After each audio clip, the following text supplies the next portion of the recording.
जातिगत उत्पीड़न होता है हमारे समाज के लोगों का, हमारी बहन बेटी की इज्जत लूट ली जाती है, मूंछ रखने पे हत्या कर दी जाती है, गड़ा छूने पे हत्या कर दी जाती है, घोड़ी पे बारात निकालने पे हमले कर दिए जाते हैं। क्या इन इस तरह के उत्पीड़न के खिलाफ कभी आपने आरएसएस को, बजरंग दल को, विश्व हिंदू परिषद को, भारतीय जनता पार्टी को कभी बोलते देखा है? दशा तो आपकी समझ लो बेहद नाजुक है। फिर से गुलामी लौट रही है, चूंकि जब ना नौकरी होगी ना व्यापार होगा, आप मजदूर बनेंगे पढ़ाई के अभाव में, और मजदूर बनेंगे तो मजदूर गुलाम हो जाता है। बाबा साहेब की कुर्बानी भी बेकार जाने वाली है, आपके बच्चे आने वाले समय में गुलाम बनने वाले हैं। 99% SC ST, 99% माइनॉरिटी, 98% OBC आजकल की इस हायर एजुकेशन का खर्चा उठाने में सक्षम नहीं है। पैसे का अभाव में उनके बच्चे पढ़ाई छोड़ रहे हैं। सत्ता को समझ आना चाहिए, पार्टियों को समझ आना चाहिए कि रिजर्व सीटें रिजर्व समाज को रिप्रेजेंट करने के लिए चुन रहे हैं, तो उनको इतना हक तो होना ही चाहिए कि वो अपने समाज के जो तकलीफ उनके मुद्दे तो उठाएं। अगर ऐसा भी नहीं कर पाए तो फिर MP MLA बनने का फायदा क्या? फिर इस रिजर्व सीट का होने का क्या फायदा? जब बेटी की इज्जत लुटी तो कोई भगवान बचाने नहीं आया, जब बस्तियां जलाई गई तो भी कोई बचाने नहीं आया। डॉक्टर बाबा साहेब अम्बेडकर अकेले इतिहास में ऐसे व्यक्ति हैं जिन्होंने हमारी हजारों साल की गुलामी तोड़ी, हमारे पढ़ने के रास्ते खोले, हमारे नौकरी के रास्ते खोले।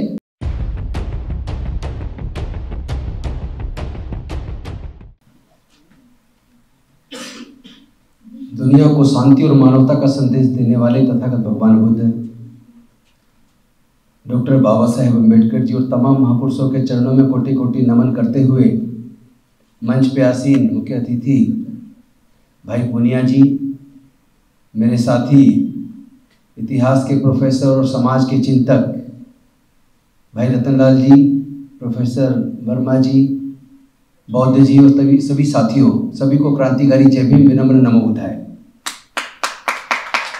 साथियों, जो सब्जेक्ट है उस सब्जेक्ट पे मेरे साथी रतनलाल जी ने विस्तार से बात रखी।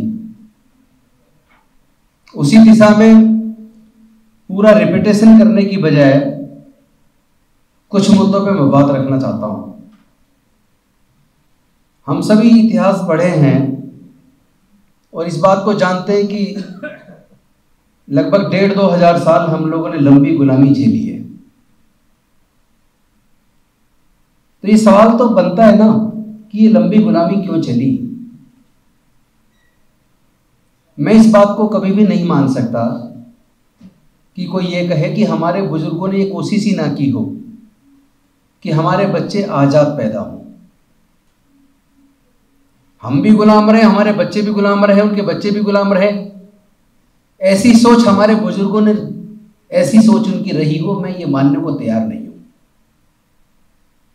और मैं इस बात को भी नहीं मान सकता कि हमारे पूर्वजों ने हजारों साल से कभी यही नहीं चाहा कि हमारे भी बच्चे पढ़े लिखे, हमें भी ज्ञान अर्जित करने का अवसर होना चाहिए, हमें भी व्यापार करने का हक होना चाहिए, हमें भी संपत्ति में हक होना चाहिए, जमीन पर हमारा भी अधिकार होना चाहिए।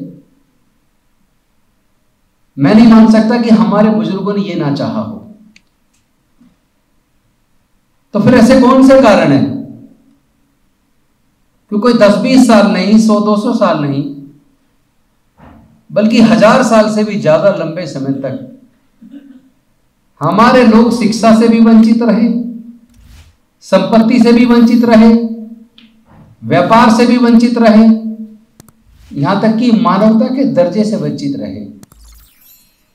तो इसके अगर कारण को खोजना चाहें तो इसका कारण तो हमें धर्मशास्त्रों में, मनुस्मृति में मिल जाएगा। क्योंकि आज देश का शासन चल रहा है डॉक्टर बाबा साहेब अम्बेडकर जी के संविधान से, लेकिन उस वक्त एक ऐसी सामाजिक व्यवस्था थी जिसका संचालन मनुस्मृति रूपी संविधान से चलता था। और मनुस्मृति रूपी संविधान में यह तय कर दिया था कि महिलाएं, शूद्र और अछूत इनको न पढ़ने का अधिकार है, न संपत्ति का अधिकार है, न व्यापार का अधिकार है। इस वजह से हमारे लोग 1,500-2,000 साल तक शिक्षा से, संपत्ति से, व्यापार से, जमीन जायदाद से, तमाम चीजों से वंचित रहे।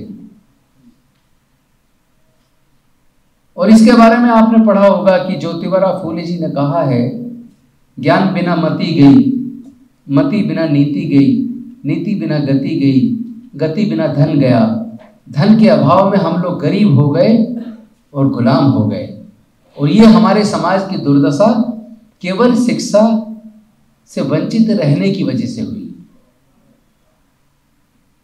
लेकिन ऐसे समय में हम डॉक्टर बाबा साहेब अम्बेडकर जी को इतना सम्मान क्यों देते हैं?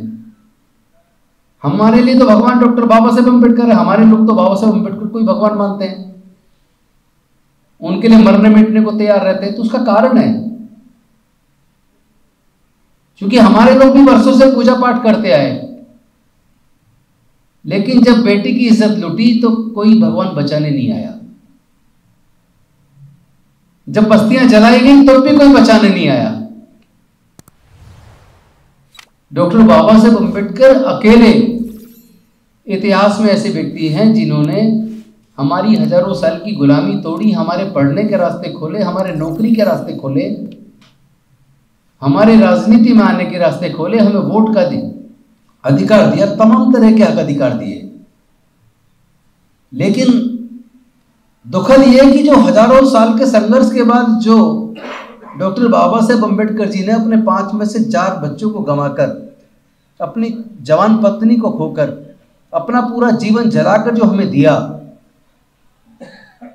हम सारे लोग मिलके मिडिल क्लास भी बन गया। बाबा साहेब की वजह से हम डॉक्टर बने, इंजीनियर बने, प्रोफेसर बने, साइंटिस्ट बने, कलेक्टर बने, तमाम तरह के बड़े बड़े पदों पर पहुंचे, एमपी बने, एमएलए बने, मंत्री बने, मुख्यमंत्री बने, उपराष्ट्रपति बने, राष्ट्रपति बने। लेकिन जो अकेले डॉक्टर बाबा साहेब अम्बेडकर हमें देकर गए, हम उसको भी बचा के नहीं रख पाए। केवल 75 सालों में हमने वो भी गंवा दिया। और इसका बहुत बड़ा कारण यह है कि हमारे समाज के कुछ नेताओं ने हमारा सही मार्गदर्शन नहीं किया। हमारे ही समाज के नेताओं ने हमारा सही तरीके से नेतृत्व नहीं किया। हमारे समाज के नेताओं ने संसद और विधानसभाओं में सही तरीके से हमारा प्रतिनिधित्व नहीं किया। यही वजह थी कि जो 24 सितंबर 1932 को डॉक्टर बाबा साहेब अम्बेडकर जी को समाज को नरसंहार से बचाने के लिए गांधी जी के साथ पूरा पैक्ट करना पड़ा, जो उन्होंने पृथक निर्वाचन क्षेत्र की मांग की थी, जिसको अंग्रेजों ने राउंड टेबल कॉन्फ्रेंसेस की बाबा साहेब की बहस के बाद स्वीकार कर लिया था और कम्युनल अवार्ड घोषित किया था, जिसके खिलाफ, जिसमें हमें पृथक निर्वाचन क्षेत्र मिलना था, जिसके खिलाफ गांधी जी अनशन पर बैठ गए थे। और बाद में बाबा साहेब को धमकियां मिलने लगी कि अगर गांधी जी अनशन में मर गए तो तुम्हारे पूरे समाज को कत्लेआम कर दिया जाएगा, नरसंहार कर दिया जाएगा। तो बाबा साहेब को दुखी मन से मजबूरी में समझौता करना पड़ा कि अगर पूरे समाज का नरसंहार हो गया फिर मैं इस पृथक निर्वाचन को लेकर करूंगा क्या। दुखी मन से उनको समझौता करना पड़ा। लेकिन आज यह बात हमें समझ आती है वो क्यों दुखी थे। वो ठीक है, जैसा रतन जी ने बताया, बाकी चीज मिली, शिक्षा के क्षेत्र में हमें एजुकेशनल इंस्टीट्यूशन में रिजर्वेशन मिला, नौकरी में रिजर्वेशन मिला, वो चीज तो मिल गई, लेकिन जो चीज गंवानी पड़ी उसका नुकसान क्या हुआ। पृथक निर्वाचन क्षेत्र चला गया और उसके बदले में संयुक्त निर्वाचन क्षेत्र आ गया। उसका परिणाम यह हुआ, डॉक्टर बाबा साहेब अम्बेडकर चाहते थे हमारे समाज के लोग अपना प्रतिनिधित्व अपने आप अपने में से चुने। आज मजबूरी है, संयुक्त निर्वाचन क्षेत्र में हम अपना जिसको हम पसंद करते हैं उसको नहीं चुन सकते, क्योंकि जो असली चीज, जो डिमांड थी पृथक निर्वाचन क्षेत्र की, उसमें तो डबल वोट का अधिकार मिल रहा था कि जो रिजर्व से लड़ेगा उसको हम ही चुने, हम ही वोट डालेंगे। यानी शेड्यूल्ड कास्ट, शेड्यूल्ड ट्राइब की सीट पे केवल शेड्यूल्ड कास्ट, शेड्यूल्ड ट्राइब के लोग ही वोट डालेंगे, कोई दूसरा वोट डाल के नहीं चुनेगा उसे। लेकिन जो जनरल बंदा चुनाव लड़ेगा हम उसको भी वोट डालेंगे, तो हमें डबल वोट मिलने वाला था जो चला गया। और पृथक निर्वाचन की जगह संयुक्त निर्वाचन क्षेत्र आया, और उसका असर यह हुआ कि अगर आज पूनिया जी चुनाव लड़े तो पूनिया जी को चुनाव में वोट केवल SC/ST ने नहीं डाला, बल्कि उस पूरे चुनाव क्षेत्र के सभी लोगों ने डाला। अब चूंकि सबने वोट डाला है तो ये प्रतिनिधि सबके हैं, ये प्रतिनिधि केवल शेड्यूल कास्ट के नहीं है। बेशक रिजर्व सीट से लड़े, लेकिन प्रतिनिधि केवल शेड्यूल कास्ट के नहीं, सबके प्रतिनिधि हैं। उसका एक और असर है कि समाज के पास ये विकल्प ही नहीं है कि समाज किसको चुने। पॉलिटिकल पार्टी जिसको टिकट देगी उसमें से भी आप अपने पसंद को चुनना चाहें, केवल शेड्यूल कास्ट के लोग तो नहीं चुन सकते। क्योंकि कोई भी पार्लियामेंट्री कॉन्स्टिट्यूएंसी उठा के देख लीजिए, या लेजिस्लेटिव असेंबली की कॉन्स्टिट्यूएंसी उठा के देख लीजिए, कहीं पे आपका वोट 15% है, कहीं पे 20% है, कहीं पे 25% है, कहीं पे 30% है, कहीं पे 40% है। अगर 40 के 40 भी इकट्ठी डाल दें तो बाकी जनरल वाले उस 40 वाले समाज को हराने के लिए 60 को वोट दे देंगे। तो आप 40 मिल के भी अपने पसंद के प्रतिनिधि को चुन ही नहीं सकते। ये कड़वा सच है। और ये डॉक्टर बाबा साहब अम्बेडकर को एहसास उसी वक्त हो गया था कि ये जो पृथक निर्वाचन क्षेत्र जा रहा है, इसके बदले में जो संयुक्त निर्वाचन क्षेत्र आ रहा है, इसमें मेरे समाज के जो प्रतिनिधि जाएंगे चुनकर, वो मेरे समाज का ट्रू रिप्रेजेंटेटिव नहीं बन पाएंगे। और दूसरा खतरा इसलिए ज्यादा हो गया, जो चुन के गया उसको ये चिंता लग गई, अगर मैं समाज की बात ज्यादा करूंगा तो अगली बार मेरा टिकट कट जाएगा। ऐसा नहीं है कि टिकट कट ही जाता है, उसने अपने मन में ही मान लिया कि अगर मैंने समाज की बात की ज्यादा तो मेरा टिकट कट जाएगा। इसी केवल डर में, मतलब वो जो समाज की रिजर्व सीट से लड़के समाज के सच्चे प्रतिनिधि बनने की बजाय ज्यादातर लोग अपने अपने पार्टी के गुलाम हो गए। अन्यथा रिजर्व सीट पे टिकट तो रिजर्व को मिलेगा, लड़ेगा तो रिजर्व ही। अगर पूरे समाज के लोग ये तय कर लें, जो भी राजनीति में जा रहा है, कि मैं यहां रिप्रेजेंटेशन जो मुझे मिला है समाज को नेतृत्व देने का, मैं समाज को रिप्रेजेंट कर रहा हूं संसद में, मैं विधानसभा में समाज को रिप्रेजेंट कर रहा हूं, तो मैं सच्चा प्रतिनिधि बनूंगा, समाज की हक और अधिकार की लड़ाई तो लड़ूंगा। मेरा पद रहे या जाए, काट लो टिकट, जो भी आए वही लड़े, जो भी आए वही बोले, वही सारे समाज के मुद्दे उठाए, फिर किसका टिकट कटेगा? सत्ता को समझ आना चाहिए, पार्टियों को समझ आना चाहिए कि रिजर्व सीटें रिजर्व समाज को रिप्रेजेंट करने के लिए चुन रहे हैं, तो उनको इतना हक तो होना ही चाहिए कि वो अपने समाज के जो तकलीफ उनके मुद्दे तो उठाएं। अगर ऐसा भी नहीं कर पाए तो फिर MP MLA बनने का फायदा क्या? फिर इस रिजर्व सीट का होने का क्या फायदा? यह बात सबको समझ आनी चाहिए। ये चीज हमारे हाथ से चली गई है, और आज तो इतना ज्यादा हो गया है कि लोग बस अपने नेता को खुश रखने के चक्कर में सब कुछ गंवा रहे हैं, इज्जत भी गंवा रहे हैं। मंत्री बन जाएगा पर PA अपना नहीं रख सकता, अपने समाज को जो देना चाहता, जो योजना बनाना चाहता, बना नहीं सकता। ऐसा नहीं है कि उसको 100% रोका जा रहा, नहीं बना सकता। साला जो आदमी दिमाग में बीमारी लेकर पैदा हुआ हो, जो खुद मन में ये सोच ले कि मैं ऐसा करूंगा तो मेरा ये हो जाएगा, मेरा ये नुकसान हो जाएगा, इससे अच्छा मैं करूं ही ना, डूब के मर जाओ। किस लिए बने हो फिर? जरूरत क्या आपकी? अनफॉर्चुनेटली ऐसे ही लोग जाते जा रहे हैं जिनके मन में से खुद के मन में डर पैदा कर लिया, और उस डर ऐसा पैदा कर लिया कि वो कुछ बाकी सोच ही नहीं रहा है कि बस मैं अपने नेता को, अपनी पार्टी को खुश रखूं। नुकसान पूरे समाज का हो गया। मैं और रतनलाल जी लगातार साथ बैठते रहे, हमें वर्षों से बैठ रहे हैं। मैं आपको बताऊं, आपको ताज्जुब होगा, जब मैं कैबिनेट मिनिस्टर था दिल्ली की सरकार में, रतन जी मौजूद है गवाह इस बात के, और उधर हमारे राहुल नागपाल में गवाह साहब के, पुनीत गवाह है। मेरे यहां मेरे बंगले का जितना समाज का उपयोग हम कर पाए हमने किया, शायद ही किसी ने किया हो। जैसा वो बता रहे थे 200 पॉइंट रोस्टर का आंदोलन, तो 200 पॉइंट रोस्टर के आंदोलन की सारी प्रेस कॉन्फ्रेंस हमारे उस बंगले पे हुई। सारी तैयारी पूरे आंदोलन की हमारे बंगले पे हुई। हमें तो कभी कोई डर नहीं लगा कि ये कुर्सी चली जाएगी। जब हमारी मान सम्मान की और स्वाभिमान की बात आई तो हमने अपना फेंक दिया इस्तीफा। जब बात यह है कि भाई एक तरफ समाज की इज्जत आबरू है, एक तरफ डॉक्टर बाबा साहब अम्बेडकर का मिशन मूवमेंट है, एक तरफ मंत्री की कुर्सी है, दो में से एक चुन लो। हमने कहा ठीक है, ये पकड़ो इस्तीफा, हम बाबा साहब का मिशन चुनेंगे, तथागत बुद्ध का मिशन चुनेंगे। तो कौन सी कमी आ गई भाई?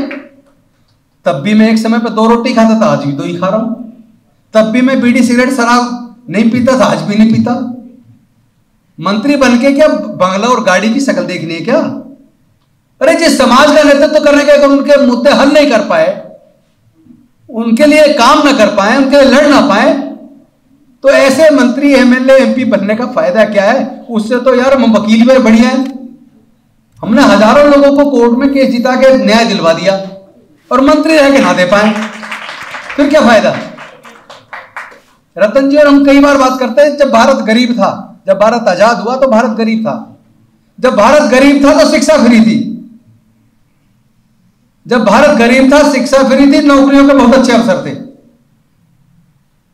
और जब भारत अमीर हो गया तो शिक्षा महंगी होकर शिक्षा छिन गई और नौकरियां भी छिन गई।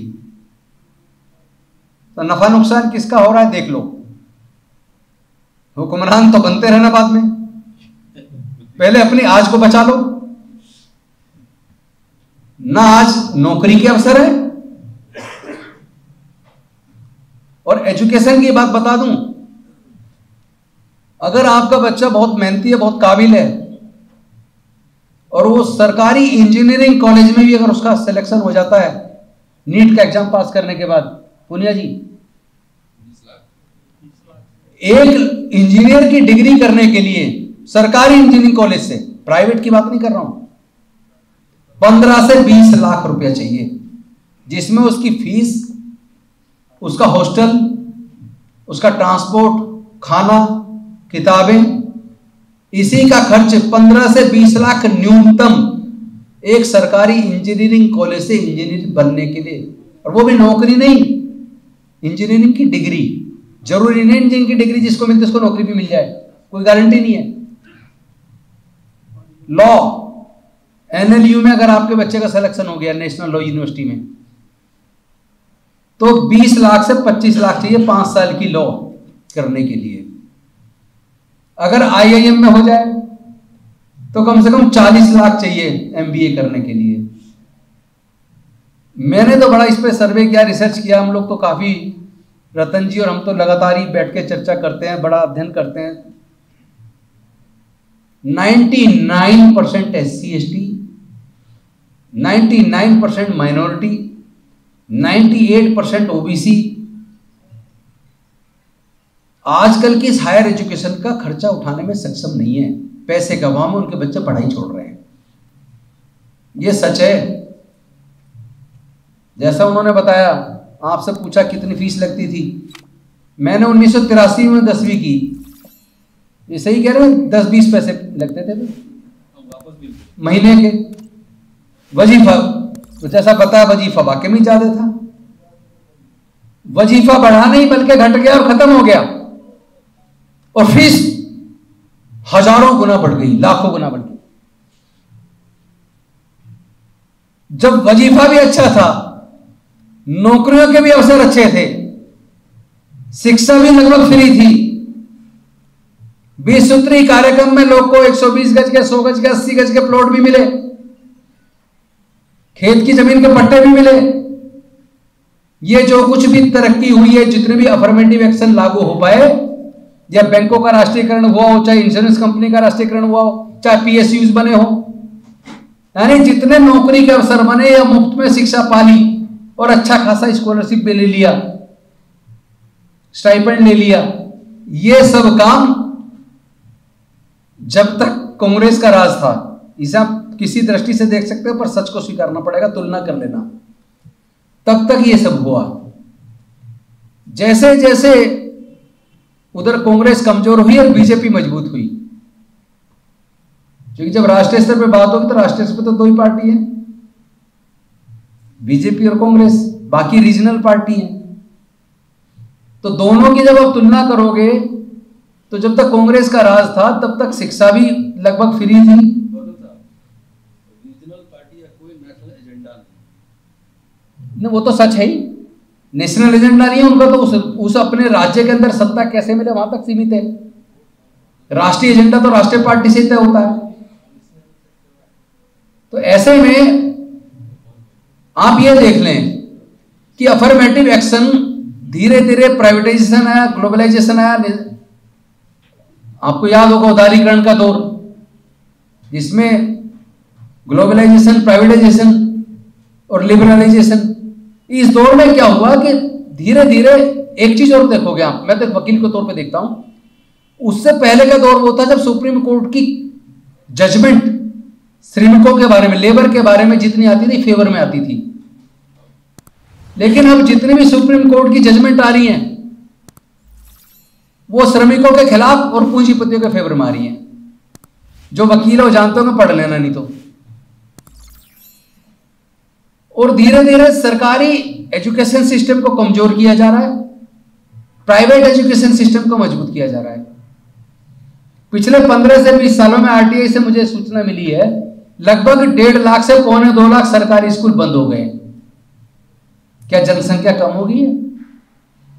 जनसंख्या देश की तेजी से बढ़ रही है, तो सरकारी स्कूल कॉलेज बढ़ने चाहिए थे, लेकिन सरकारी स्कूल बंद होते जा रहे हैं, प्राइवेट खुलते जा रहे हैं।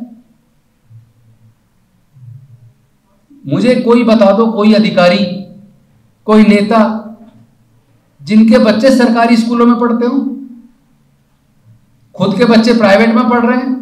और प्राइवेट स्कूल में जो मध्यम दर्जे का पब्लिक स्कूल है उसमें भी एक बच्चे की फीस का खर्चा है, ट्यूशन का खर्चा, किताबों का खर्चा, वर्दी का खर्चा, ट्रांसपोर्ट का खर्चा, सारे खर्चे जोड़ लो तो एक बच्चे को पब्लिक स्कूल में, मध्यम दर्जे के पब्लिक स्कूल में पढ़ाने के लिए एक महीने में कम से कम 7-8 हजार, तो मध्यम दर्जे, अच्छे की बात नहीं कर रहा हूं, मध्यम दर्जे के पब्लिक स्कूल में एक बच्चे को पढ़ाने के लिए कम से कम 7-8 हजार रुपए महीने में खर्च होता है। एक परिवार में एवरेज 2 बच्चे भी मान लें तो कम से कम 15,000 रुपया 2 बच्चों को पब्लिक स्कूल में पढ़ाने के लिए चाहिए। और SC ST OBC माइनॉरिटी के तो 98-99% लोग ऐसे हैं जिनके पूरे परिवार की इनकम जोड़ोगे तो 15,000-20,000 रुपये महीना बैठेगी। 5,000 से 20,000 के बीच 99% की इनकम है SC ST की। कहां से पढ़ाएगा पब्लिक स्कूल में? वो तो सरकारी में पढ़ाएगा, और सरकारी में पढ़ाई का माहौल नहीं छोड़ा। सरकारी को कमजोर किया जा रहा है या बंद किया जा रहा है। और जो सरकारी में टीचर, आप देख लेना जाके, अगर टीचर का घर 200 किलोमीटर दूर है, सप्ताह में 1 दिन चला जाता, अपनी जगह किसी को 5,000 पर रख रखा है। ये चल रहा है स्टेट गवर्नमेंट में, ये यूपी में भी मैंने देखा, ये मध्य प्रदेश में भी मैंने देखा, और जगह भी होगा। टीचर कोई और है, घर दूर है, वो महीने में 1 आध बार 2 बार चला, उसके बदले में वो पैसा शिक्षा अधिकारी को देता है।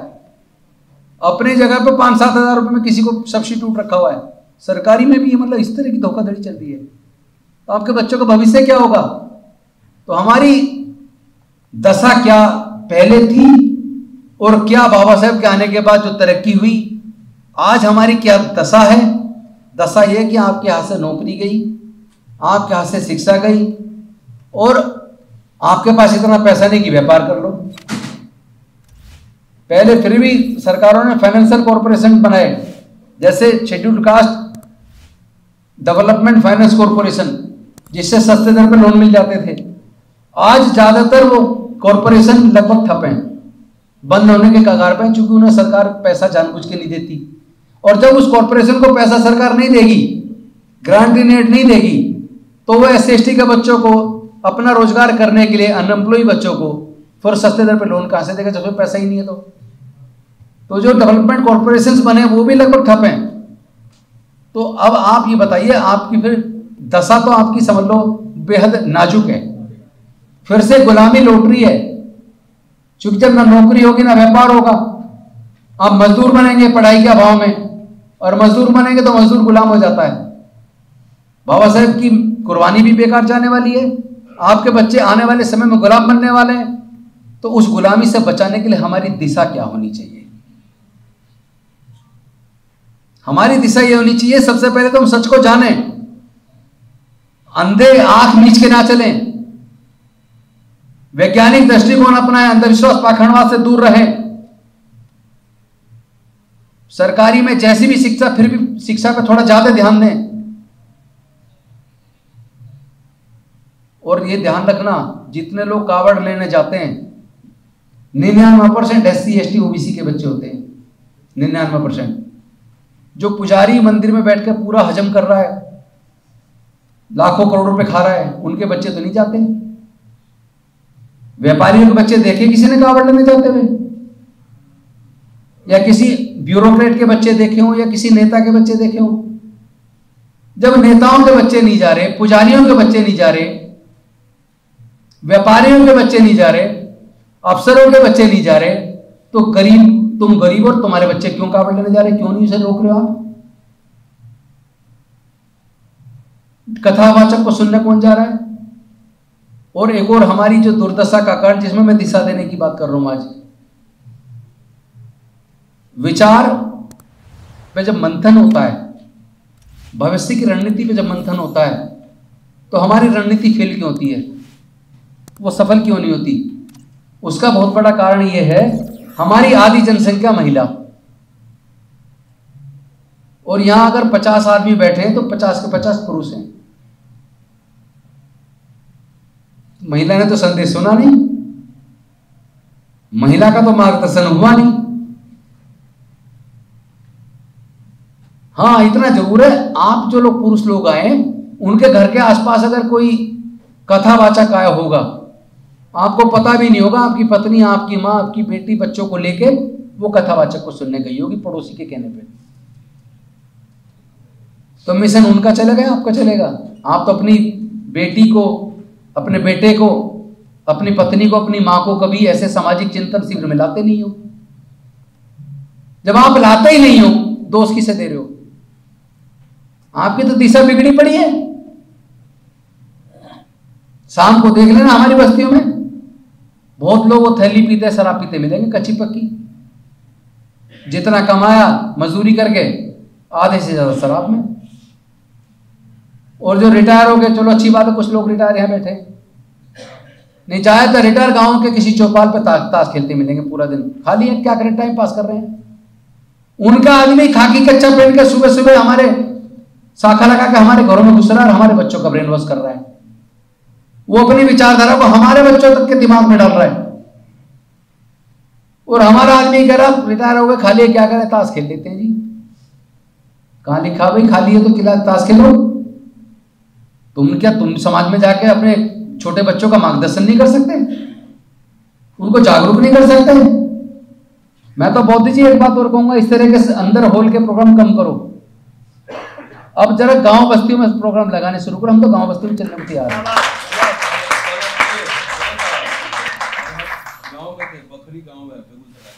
नहीं, हम और आप तो जहां अवसर मिलता है गांव में भी जाते हैं, लेकिन अब हमें बाकी को भी कहना है कि ज्यादा प्रोग्राम मंच के बनाने की बजाय गांव देहात में लगाओ। और जो रिटायर हो गए वो लोग ये तय कर लो कि कम से कम रोज नहीं जा सकते तो सप्ताह में एक दिन हम अपने 3-4 घंटे किसी न किसी गांव में, झुग्गी बस्ती में जाके, कॉलोनी में जाके अपने बच्चों को इकट्ठा कर उनको जागरूक करने में लगाएंगे। और साथ में ये भी तय करो अकेले नहीं जाएंगे, अपनी पत्नी को भी जागरूक करेंगे और अपनी पत्नी को साथ लेके जाएंगे। औरतों को औरत ज्यादा अच्छे समझा सकती है। और जिसकी जो ये कहते हैं ना जी मैं तो जागरूक हूं, मैं तो ये सब नहीं मानता अंधविश्वास, पर क्या करूं, मेरी माँ और मेरी बीवी मानती नहीं। मानेंगे कैसे भाई? आप तो यहाँ अकेले आके बैठ गए। जहां ब्रेन वॉश किया जा सकता है वहां उन्हें लेके जाते नहीं हो। और जहां मति भ्रष्ट की जाती है वहां वो पड़ोसन के बुलाए खुद चली जाती हैं। आप ये भी नहीं पूछते दिन में कहाँ गई, कि कुछ किसकी कथा सुन रही थी। वो कथावाचक देख ही रहे आजकल के कितने फ्रॉड है। कुछ तो रेप की हत्या के केस में जेल में पड़े, और कुछ ऐसे हैं जो अभी बचे हुए हैं, चले जाएंगे जब कभी कोई और उनके खिलाफ मुकदमे। तो आज सच्चाई है, जांच हो जाए तो बहुतों के खिलाफ सच्चे मुकदमे दर्ज हो जाएंगे। फर्क सिर्फ इतना है कि सत्ता कहीं ना कहीं ऐसे कथावाचकों के चरणों में लेट रही है। सत्ता पाने के लिए नेता चरणों में लेट रहा है। जो मुख्यमंत्री हैं, रह चुके और प्रधानमंत्री, वो कथावाचक के आगे हाथ जोड़ के नीचे बैठ जाते हैं। जो आदमी कथावाचक या जो आदमी कह रहा है मैं तो शंकराचार्य हूं, मेरा रोज रोज की मोहमाया ऐसा कोई मतलब नहीं है, मैं तो इन चीजों से ऊपर उठ चुका हूं, वो आरक्षण के खिलाफ बोल रहा है। सही कह रहा हूं गलत कह रहा हूं? आरक्षण के खिलाफ बोल रहा है। तुझे क्या लेने देना, तेरा तो मोहमाया से उठ चुका, तू तो भैया ऊपर अपने आप को बहुत साधु महात्मा की श्रेणी में रख दिया तूने अपने आप को। फिर तू आरक्षण पे क्यों बोल रहा है? तू जातिवाद पे क्यों बोल रहा है? और जब जातिगत उत्पीड़न होता है हमारे समाज के लोगों का, हमारी बहन बेटी की इज्जत लूट ली जाती है, मूंछ रखने पे हत्या कर दी जाती है, गड़ा छूने पे हत्या कर दी जाती है, घोड़ी पे बारात निकालने पे हमले कर दिए जाते हैं। क्या इन इस तरह के उत्पीड़न के खिलाफ कभी आपने आरएसएस को, बजरंग दल को, विश्व हिंदू परिषद को, भारतीय जनता पार्टी को कभी बोलते देखा है? हमारे दुख तकलीफ पे जो आदमी बोलने तक को तैयार नहीं है और हमारे समाज के लोग उसको सत्ता सौंप रहे हैं, उसकी गुलामी कर रहे हैं, क्या जरूरत है भाई? आपको तय करना पड़ेगा दिशा। दशा आपको पता लग रही है, धीरे धीरे दिशा तय करनी पड़ेगी।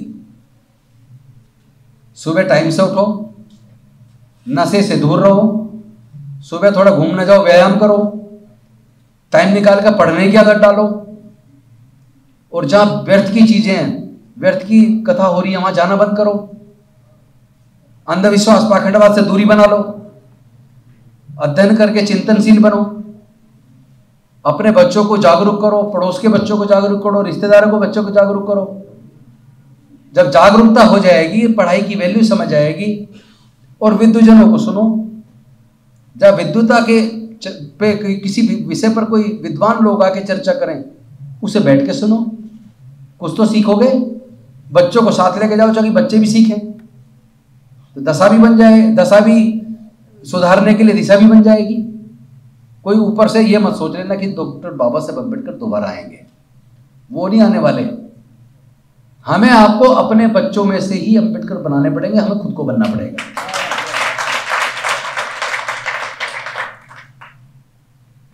मन के जीते जीत है और मन के हारे हार। तो जैसा हमारे प्रोफेसर वर्मा बोल रहे थे कि निराशा होने लगी है, निराशा से काम नहीं चलेगा। नो डाउट जो चिंतनशील हैं वो परेशान, ऐसी व्यवस्था को देखकर परेशान तो होते हैं। एक तरफा सारी संवैधानिक संस्थाओं को ध्वस्त किया जा रहा है। सुप्रीम कोर्ट हाई कोर्ट तक नहीं बची हैं, वहां भी जजमेंट अब आप ये मान लो कानून से नहीं हो रहे। पहले कहते थे ना एविडेंस और लॉ के हिसाब से जजमेंट होती हैं, अब तो आपने देखा होगा आस्था के आधार पर जजमेंट हो रही है। सुप्रीम कोर्ट का चीफ जस्टिस कह रहा है बाबरी मस्जिद वाले, राम मंदिर वाले केस पे मैंने आंख मीच के मैंने भगवान को याद किया, उनसे पूछा मैं क्या करूं, और फिर निर्णय दे दिया। जब देश का चीफ जस्टिस ऐसी बात करेगा तो भाई न्याय मिलेगा क्या? और जिससे तू मांग रहा हाथ जोड़ के, अगर वो होता, अगर उसके पास कुछ होता न्याय करने का, तो फिर तुम्हारी कोर्ट की न्यायालय की जरूरत ही नहीं पड़ती, फिर तो खुद ही न्याय कर देते ना। जिसको न्याय की कुर्सी में इसलिए बिठाया कि तुम्हें न्याय देना है, और संविधान ने कह दिया न्याय देते वक्त तुम्हें कानून के हिसाब से और साक्ष्यों के आधार पर जजमेंट देना है। वो कह रहा है जी कानून और साक्ष्य मैं सोच रहा हूं साइड में रख दूं, मैं आस्था के आधार पर दे देता हूं, तो फिर न्याय कहां हुआ? न्याय कहां हुआ? जिस संविधान की शपथ ले रहा है, जज बनते वक्त पुनिया साहब शपथ ली जाती है, मैं संविधान की शपथ लेता हूं, निष्पक्ष रूप से, बिना भेदभाव के, बिना जाति धर्म देखे, मैं सबको समान दृष्टि से कानून के आधार पर और साक्ष्यों के आधार पर न्याय दूंगा। और वो कुर्सी पे बैठने के बाद करा नहीं, साक्ष्य तो खिलाफ से दिख रहे हैं, इसे तो मैं एक तरफ रख देता हूं, कानून भी खिलाफ ही दिख रहा है, इसे भी साइड में रख देता हूं, मैं तो आस्था के आधार पर दूंगा, फिर तो होलिया न्याय है। देश गर्त में जा रहा है, संवैधानिक संस्थाओं को ध्वस्त हो गई हैं, और ऊपर से धर्म के नाम पे लोगों को अंधा इसीलिए किया जा रहा है इतना अंधा बना दो कि वो बस नारे ही लगाते रहे, भूखे प्यासे नारे लगाते, जब ज़्यादा भूख से तड़फेगा फिर थोड़ा सा खाना दे दो, तो उसे ये रहेगा यार देखो इसने हमें खाना दिया है, हमारा इससे बड़ा हितैषी कोई नहीं हो सकता, इसने हमें खाना दिया है, पर उसका इस पर ध्यान ही नहीं जाएगा। इसी ने तेरी नौकरी छीनी है, इसी ने तुझे इस हालत में पहुंचाया है कि तू खाने के लिए इस पर निर्भर है। पहले लोग अपनी मेहनत से खाते थे, सरकार थोड़ा देती थी, सरकार लेकिन रोजगार के अवसर बनाती थी। मनरेगा किसने दिया? रोजगार, मिनिमम रोजगार गारंटी दी ना, किसने दी? फ्री एजुकेशन किसने दी? राइट टू इंफॉर्मेशन किसने दिया? और छीना किसने? अब सब छीन चुका है। तो इन मुद्दों को, सच को जानना और समझना आगे की दिशा तय करने के लिए बहुत जरूरी है। जो दशा हमारी हो चुकी है उसके कारण समझ लिए होंगे आपने, और जो दिशा हमारी तय होनी चाहिए उसका तरीका भी थोड़े शब्दों में कम समय में बताने की मैंने कोशिश की है। मैं सिर्फ इतना कहूंगा साथियों, समय गंभीर है लेकिन हिम्मत नहीं हारनी है, निराशा को नजदीक नहीं लगने देना है। नो डाउट वो लोग अंधकार पैदा कर रहे हैं, लेकिन उस अंधकार को दूर करने के लिए आप दिया जलाने की कोशिश करते रहिए। प्रकाश आएगा, उजियारा होगा। हमें फिर से अपने बच्चों को गुलाम बनना स्वीकार नहीं है। हम लोग इस लड़ाई को लड़ेंगे और मुझे यकीन है आज नहीं तो कल हम लोग इस लड़ाई को जीतेंगे। क्योंकि प्रजातंत्र में जनसंख्या बहुत बड़ी चीज है, वोट से सरकारें बनती गिरती हैं, लेकिन उस वोट को यह एहसास होना चाहिए कि यह वोट का अधिकार कितनी मुश्किल से डॉक्टर बाबा साहेब अम्बेडकर ने दिलवाया है। वरना वोट का अधिकार तो केवल इनकम टैक्स को मिलने वाला था, जो इनकम टैक्स पे ही हैं, जो बड़े जमींदार हैं, ग्रेजुएट हैं। संविधान सभा तो केवल उनको वोट का अधिकार देना चाहती थी, लेकिन बाबा साहेब के संघर्ष से वोट का अधिकार सबको मिला ना। उसकी कीमत तो समझो 1500 रुपए में 5-10 किलो अनाज में, शराब की बोतल में अपनी वोट को बेच रहे हैं। और वो आपकी वोट से चुन के जाने वाला आदमी, उसने इतने सारे टैक्स लगा दिया। बीड़ी का मंडल खरीदते हो उस पर भी जीएसटी लग रहा है, चप्पल खरीद रहे हो उस पर जीएसटी लग रहा है, और तुम्हारे से जो टैक्स के रूप में पैसा इकट्ठा हो रहा है, मान लो 100 रुपए इकट्ठे हुए, लिए आपसे वो 100 रुपए, उस 100 रुपए में से 5 रुपए तुमको बांट दिए, 2-2 पैसे, और तुम खुश हो, ये बढ़िया सरकार है, इसने हमें 5 रुपए बांट दिए। अब वह 95 उसी के पास है, और ये 100 के 100 रुपए तुमसे लिए हैं। इस बात को भी तो समझ लो, और इसी हिसाब से आगे की दिशा आप सब लोग तय करेंगे, मैं उम्मीद करता हूँ। बहुत बहुत धन्यवाद, आपने मुझे बुलाया बहुत साहब, थैंक यू वेरी मच। नमो बुद्धाय, जय हिंद, जय भारत, शुक्रिया।